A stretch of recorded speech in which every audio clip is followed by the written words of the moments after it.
Ericksonian hypnosis is not a psychotherapy like psychoanalysis or behaviorism, but a series of strategies that enable you to communicate in a very profound way with the unconscious mind. The importance of communicating with the unconscious mind has become very obvious.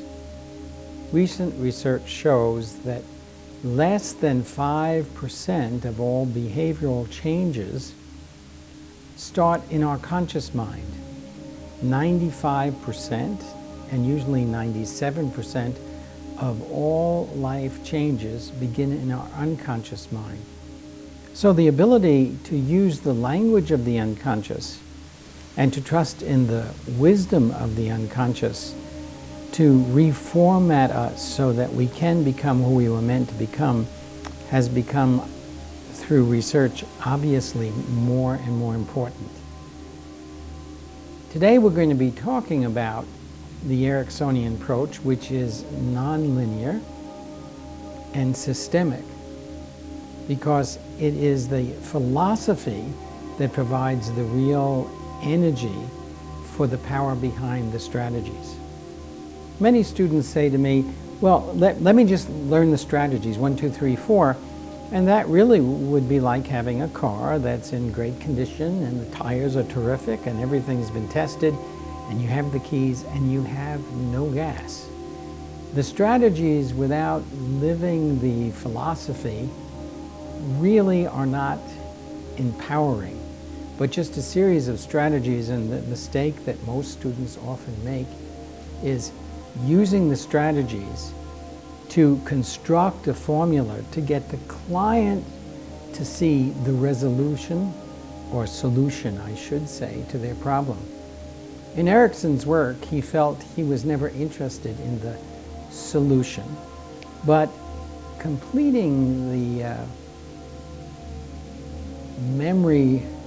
memories and the resources that an individual may have, so that their unconscious mind, with this new additional information, could find its own resolution to the issues or the problem.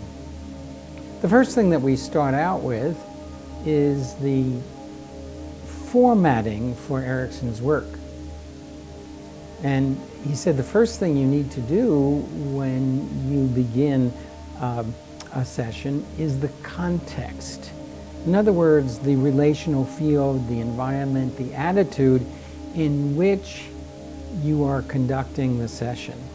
You can be doing this with an individual, you can be doing this with a group, you can be doing this with an audience of 500 or 1,000 people. What is your attitude? What kind of container, what kind of environment are you going to create? Almost from the moment you met Erickson, and the most important part of his work was that he assumed that you, the listener, were going to be successful. And he just assumed that the outcome would be positive and it would work. He also felt that it was the listener's job to make things happen, that the power of change is in the individual, not in the therapist. Now, Erickson also said, and you're in charge.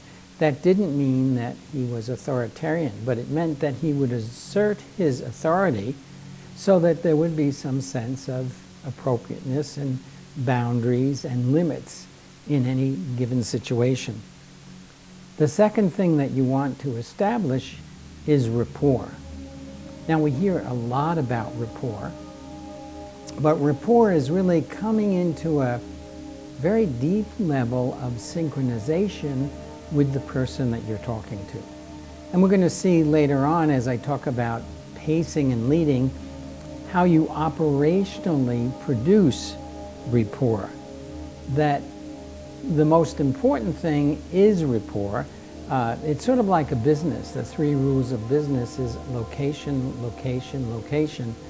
The 3 basic rules for success in Erickson's work is pacing, pacing, pacing, joining the individual in their energy system, joining them in their vocabulary, joining them in the place that they live in.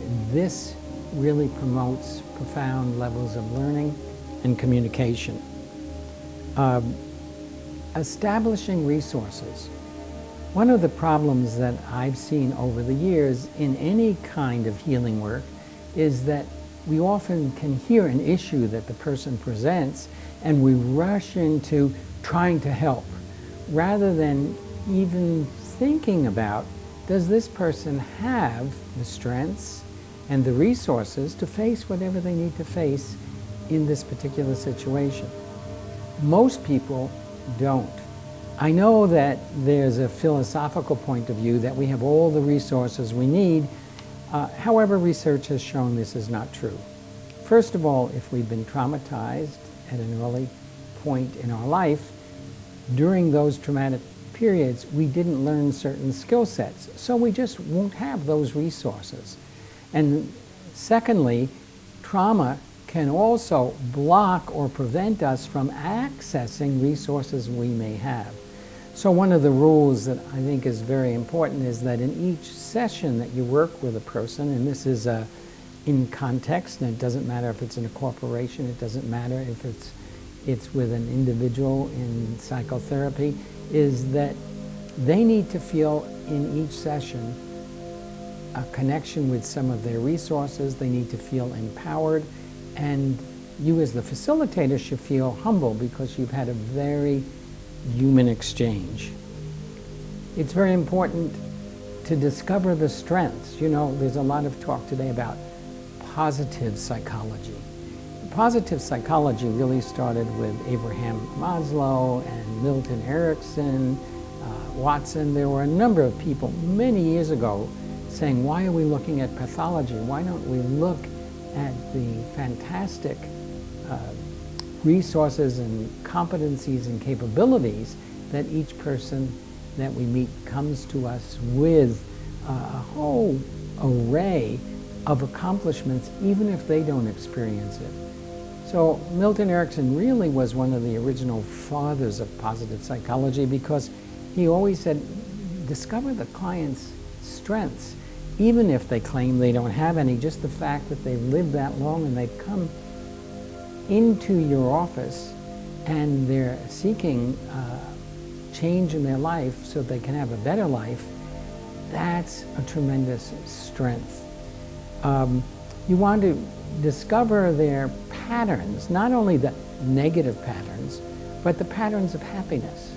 In other words, there's been so much stress on your negative patterns and the problems you have, and in the analytic sense, how you're just in a repetition compulsion over and over again, without realizing that the real change takes tremendous commitment and tremendous energy. If we don't connect to our patterns of happiness, if we don't have a sense of our well-being, if we don't feel we're perfectly imperfect, if we don't really know consciously joy, we don't have the energy and we don't have the competency to really look at the shadow side or the dark side or the difficult issues that every human being has faced and has to resolve in their lives. And what's most important is to realize, as part of the context, I am not putting you into trance, because the trance state, which is any highly focused singular state of attention, every hour and a half occurs in every human being's brain. It doesn't matter what culture you're from. Your brain cycles so that every hour and 15 minutes, every hour and a half, you have at least 10 minutes in which you are in a healing, reparative trance state. You already know how to go into trance. If you're Brazilian, and you're watching a soccer game, I don't really have to talk to you about being in a trance. And so in each country of the world that I worked in, it's quite obvious. The American who stares into his coffee cup or her coffee cup in the morning for 10 minutes is in a trance state. So you really just guide the person into a state they already know. And that's why Erickson says something that can be confusing, that all trance is self-hypnosis, because if you decide you're not going to go into trance, you won't go into trance. So the most important thing here is that context of safety, the context of connection, the rapport lets your unconscious feel that I'm a safe enough person to be with, so that when I induce a trance, you will give me permission to guide you into a trance you already know how to do. That's why all hypnosis is self-hypnosis. Now, there may be some confusion here. A trance is what you really accentuate after you've inducted or after you induce the client into a hypnotic state. You begin to narrow their focus. You begin to decrease the range of their attention. There are suggestions that they pay less and less attention to the external world and more attention to their internal world. There are a number of simple, basic inductions that bring the person to the point of being really highly focused on one particular section that you may wish to talk about. Then, once you've induced the trance state and they're in trance, and by the way, it's really important to know that as part of this context, the therapist or the facilitator has to also be in trance. I'm in an observing trance because I have to know what to say next. I'm seeing if your skin tone changes, your breathing rate changes. I'm noticing that you are going into a more complete trance or a less complete trance, or you're not in trance. But I am also in a trance state. And once you're in that trance state with the client, you have a sense, and they're either in trance or not, and Erickson is quite clear. We're either in trance or not, and for most of the work you need to do, the person just needs to be in trance. He's usually not concerned with deeper and deeper and deeper. He really just wants access to make suggestions and to give information to your unconscious mind. And once you're in that induced state where there's access to the unconscious mind, and then you use Ericksonian language to speak with the unconscious mind will do the rest. Once you've got the person in that receptive place, then you can use a suggestion, you can use some of the strategies, you utilize that position for profound learning. You may use a metaphor. You introduce one simple thing that helps to complete the unconscious mind's information, because whenever we're in any situation in life, we're learning all the time, but we're always interrupted. That's called incomplete learning or incomplete information. When I come into rapport with you, I begin to have a sense through the relational field, through the unspoken communication that does happen when you're in rapport, what information might be missing. Then I can utilize that and decide what delivery system or what strategy I'm going to use so that you can best hear the information, fully accepting that your unconscious mind will take, because I'm pretty much on target, what it needs from what I say and use it in your own best interest for your greater good. How that comes about, how you do it, is of no importance to me, and it's nothing I'm in control of, because what I'm looking for is to help give you more information so that your unconscious mind, which is 1,000,000 times faster than your conscious mind, can find a resolution. One of the big difficulties for most people when they first learn this is we're so used to, oh, that's your problem. Well, it's not really a problem because it's about your mother or father or your sister or whatever it might be.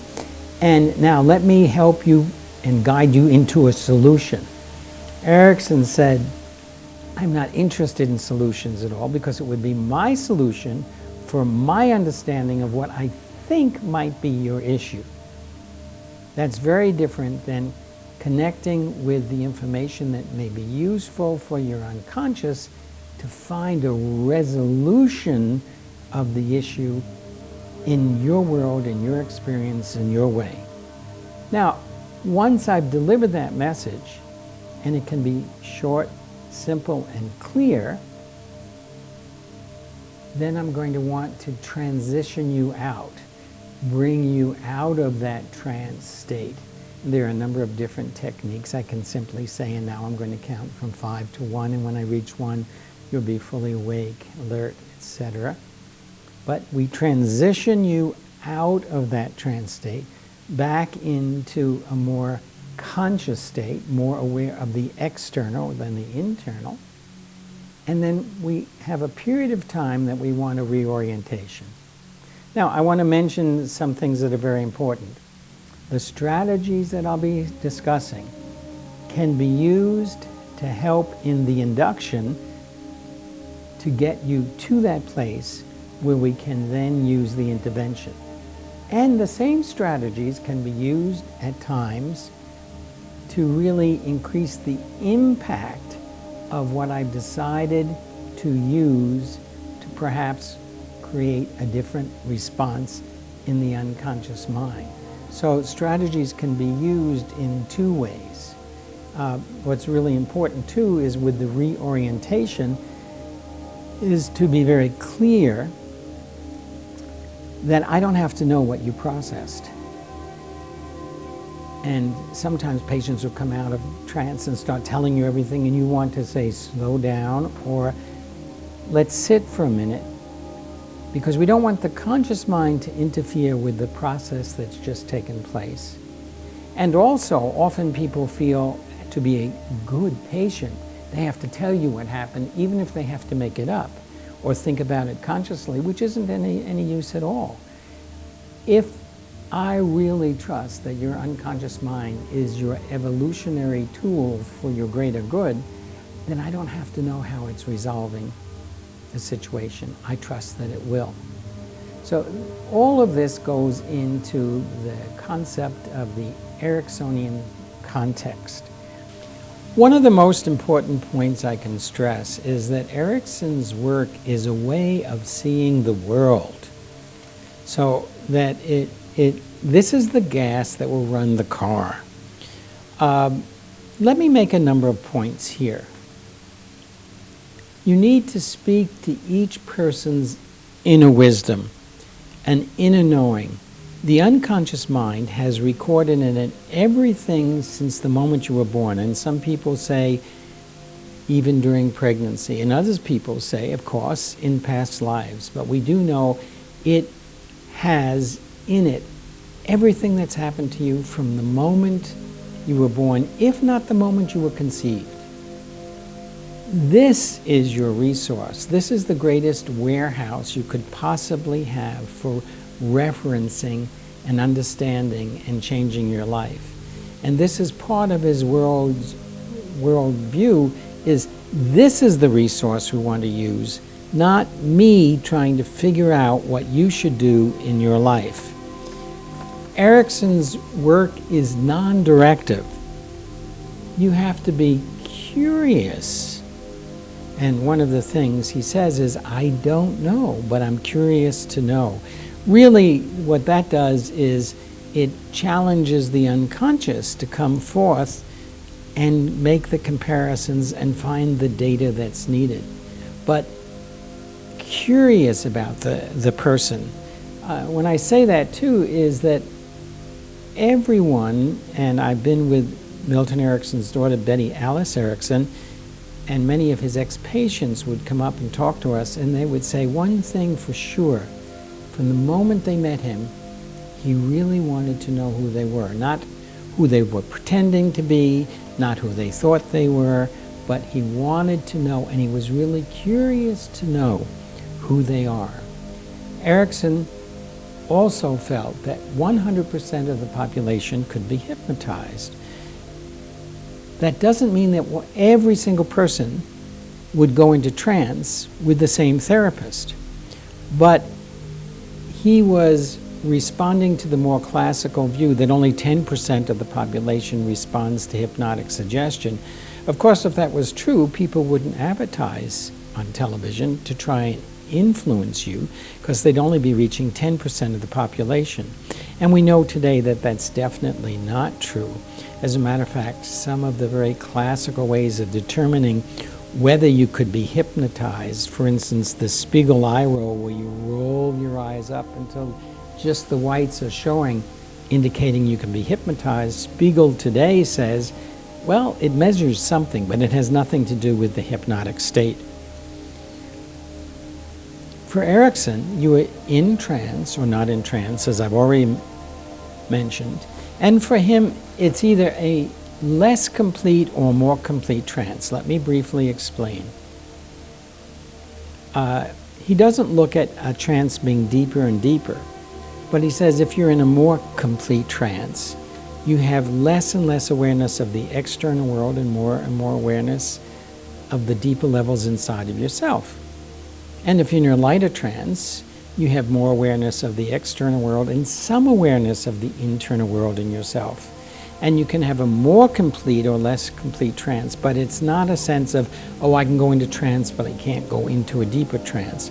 And some of the strategies are used for deepening the trance, because when you're doing age regression, when you're using past life regression as a metaphor, when you're doing future projection, putting the person 10 years into their future, you want a much more complete experience. And one of the things I want to mention briefly here is that in my 50 years of clinical practice, and I've used many types of therapy that I'm trained in, one of the exciting things about Erickson's work is people will say, oh my God, I was back there and I was with my mother, but this is the first time I felt I was there. It was real. I could taste it, I could smell it without being overwhelmed. It gives you some disconnection or dissociation in a healthy way, so it doesn't overwhelm you.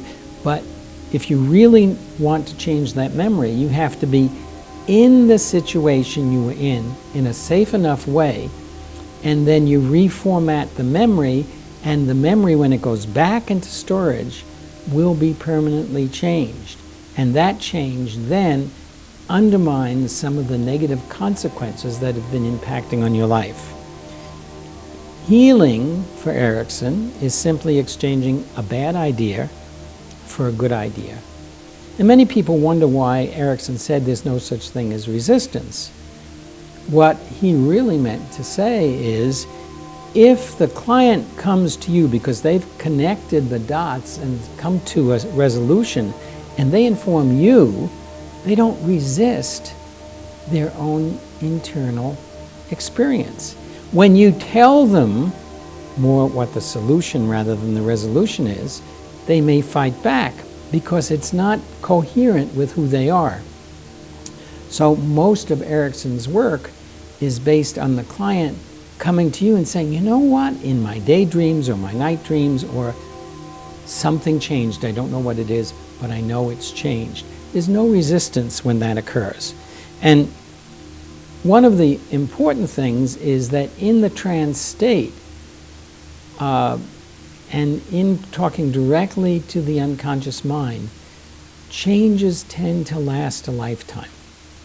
One of the problems with many types of therapy or types of healing is that you get a moderate change for some period of time, but if you haven't really changed the memory system, if you haven't really shifted the original formatting, the same problem will come up in a different way. And a lot of the Ericksonian resolution, and it's not just in Erickson's work, but this was his main focus, was to get a change that lasts a lifetime. In order to do that, Erickson said, we don't need change, we need 1 degree of change. That we know from quantum physics, 1 degree of change and everything around it has to change. You can't resist that. And he said, why would you want to make this monumental leap when all you have to do is 1 simple degree of change? So this basically is some of the tenets of Milton Erickson. His work is mutual. That means you and I co-create what happens in the session, in the energy field between us. I really respect your autonomy. It's not big me, little you. It's non-directive because I'm not trying to lead you to my solution for your life. You listen carefully to the client's words so that you can enter into their world through the use of their language. For instance, when I'm in the country of Guatemala, I don't talk about Egyptian pyramids because the Guatemalans have the Mayan pyramids, which are quite different than the Egyptian pyramids. I don't talk about the desert in Guatemala, but we'll talk about beautiful forests and lakes, etc. The problem is the problem.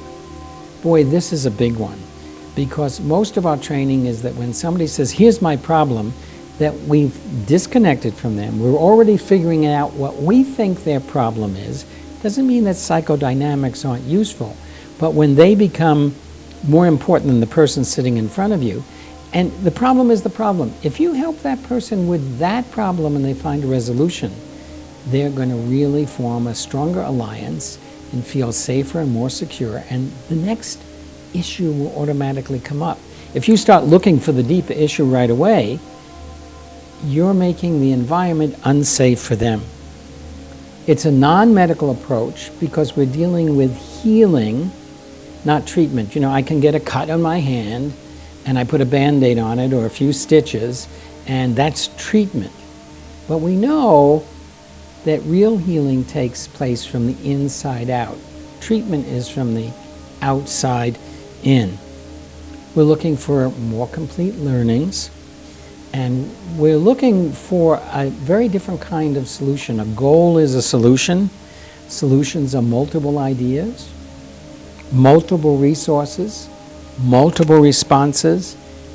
Solutions come about through the expanded dialogue in the unconscious, and as this occurs, the unconscious mind comes up with a resolution.